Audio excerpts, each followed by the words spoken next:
The Toronto Blue Jays have found their next star. And as the offseason is getting underway, the Toronto Blue Jays have named their top two breakout prospects of the year. And who these two players are, specifically one of them, might surprise you and are poised to have a major impact on the Toronto Blue Jays over the next handful of seasons. So break that down, discuss what it can mean for the Jays going forward. Stay tuned for all that in this episode, but before we get into it, quick reminder to hit the subscribe button. If you're part of the percentage who aren't subscribed to the channel, it would mean the world to myself if you could hit that button. And obviously, the Jays season at this point is, the last season was a lost cause, but the one silver lining was a couple of their prospects breaking out, and not the ones that you expected coming into the year. We're talking about Ricky Tiedemann, all those guys, all the high-level prospects of Relvis Martinez. Both of them had pretty rough years, and a lot of their years were lost due to, in Relvis's case, PED suspension, and Ricky Tiedemann's case, injury.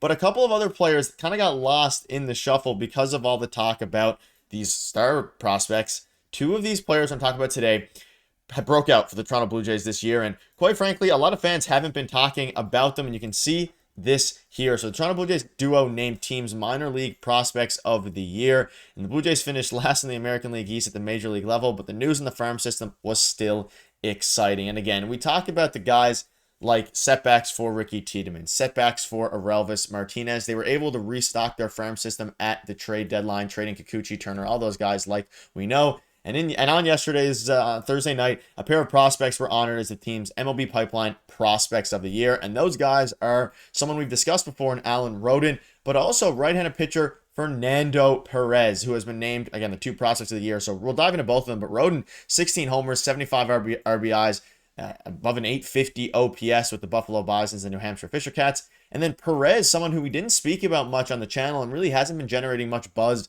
in Toronto Blue Jays land. 82 innings pitched, 86 strikeouts. He was looking unreal. Quite frankly, one of the better pitchers in the Toronto Blue Jays pipeline this season. And again, because of the prospects like Ricky Tiedemann and all these guys that we were discussing about that weren't making a big impact because of injuries, and even guys like Vladimir Guerrero who were poised to have a breakout year but got injured as well. A lot of the guys that actually had really good years weren't talked about that much because of how bad the Blue Jays were in the regular season, because of all these rumors, whether it's surrounding Bichette's injury, even stuff outside of the prospect pool. And ultimately, seeing these two guys perform very well at the minor league level has been very interesting. Let's just dive into each of them here. So looking at Alen Rhen, he's been a guy that has been on the horizon and on the cusp of making the major league team for a while now. He hit 10 home runs over 115 games in 2023. Adding more pop was his primary focus. He's been working with staff to better use his whole body through his swing instead of relying on his arms and shoulders. Regardless, Rhoden's on-base skill and underrated base running gives him a high floor as a corner outfielder. And you're looking at the top prospects list, he slides in at number 12 for the Toronto Blue Jays, again in their top 30 prospect pool, and in this case top 12. And again, we've been talking about Rhoden for a little bit on this channel. He's been named as a trade chip at times. He's also just been named as a prospect to look out for in the corner outfield. But after they went out and made a lot of their acquisitions at the deadline, whether that was guys like Joey La Perfido, obviously they traded for him, Will Wagner, all these different guys, Alen Rhen kind of fell down the list in the sense of hype for the Toronto Blue Jays. And his ETA is still 2024, so he'll probably make a case to make the team next year, or at the very least be used as a potential trade chip going forward, because the Blue Jays have a lot of outfielders at this point. You're thinking about Dalton Varsho, Joey La Perfido, George Springer. You have other guys who can also play the outfield position. But when it comes to their prospect pool, out of their top 10, or in this case, top 12 prospects, he is the only one that is a primary outfielder among them. You have other position players like Relvis Martinez, who's an infielder, Arjun Amala, also an infielder, Charles McAdoo, who can play outfield primarily. And again, I guess he would be the other one, but Alen Rhen is the guy who only plays outfield and is a primary outfielder among these top prospects. So seeing him have a breakout year and being named one of the top prospects for the Toronto Blue Jays in this past year is a very good sign, especially because in all likelihood he will be used as a trade chip going forward, just because of some of the other priorities for the Toronto Blue Jays. Because I mean, ultimately at this point, they're probably going to look to sign a big corner outfield bat with a lot of power. I don't think they're going to look to use a prospect unless they're really trying to rebuild and retool, which is something that they might do depending on what route they go with Bichette and his future in Toronto. But yeah, shout out to Alen Rhen. I mean, 16 home runs, 75 RBIs. It's very, very solid. You can see this here. He's been very good throughout his entire minor league career, dating back to 2020. He's now 24 years old, so his time is it's getting close when it comes to actually getting called up or given an opportunity at the major league level, especially again middling 800s OPS this year before 800s. He's always kind of been a career perpetual 800 to 900 OPS guy.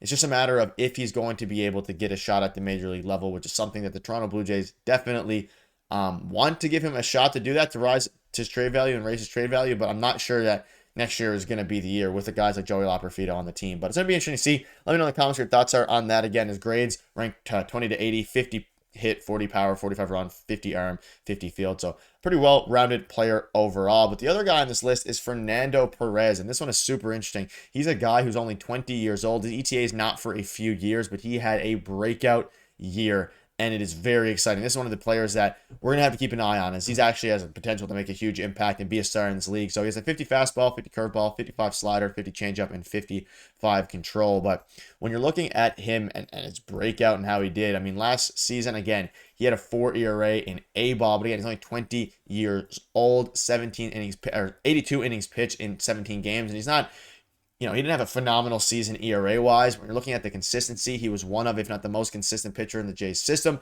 17 games started, a low 4 ERA, and he's super young. He's still super raw. He's going to have to work on that and continue to improve with the stuff. But the year before in the Florida Complex League, at 19 years old, he put up a 2.72 ERA, and the biggest thing was getting innings for him. And he doubled his season high in innings and his career high in innings from 2023 in 2024 to 82 from 49. So almost doubled it. He's looking like he can actually play a pretty big piece to this team and play a pretty big factor. Again, it won't be anytime soon, probably in 2 or 3 years. But again, with the way the Blue Jays have been developing pitchers, I don't think they're going to be in a rush to get him up. But he could factor in as a starter. Again, he started 17 games for the minor league team. And again, at this point, with starting pitching, the Jays definitely need it, especially as their core ages. But getting 17 starts from any minor leaguer over 80 innings is something that you don't see too much of in the minor leagues from a 20-year-old. And the fact that he was able to do that kind of goes to show how impressive this season was. And that's why he was, of course, named one of their prospects of the year. And that's why he was also featured in the All-Star Futures game, because of his consistency. And again, his ERA started to skyrocket a bit towards the end of the year, but he had a very good year overall. And it's interesting because Fernando Perez paired with Alen Rhoden, those are the two guys we haven't been discussing too much when it comes to the Blue Jays pipeline and their system and their team going forward. But when you're looking at their top 100 prospect or top 30 prospects, obviously Trey Savage headlines the deal. They have a lot of guys now that can look to make an impact in the near future and, of course, further down the line, whether that's guys like Arjun Amala, Charles McAdoo, which is someone they acquired at the deadline, Fernando Perez, even Kendry Rojas, which is someone we covered a couple days ago, who his ETA is next year. So there's a lot of exciting prospects for the Toronto Blue Jays to look forward to. But Alen Rhen and Fernando Perez, who just broke the top 10 in the Blue Jays prospect pool, are going to be very interesting to see. So let me know in the comments what your thoughts are on this. And let me know, out of these prospects, which one you're most excited for.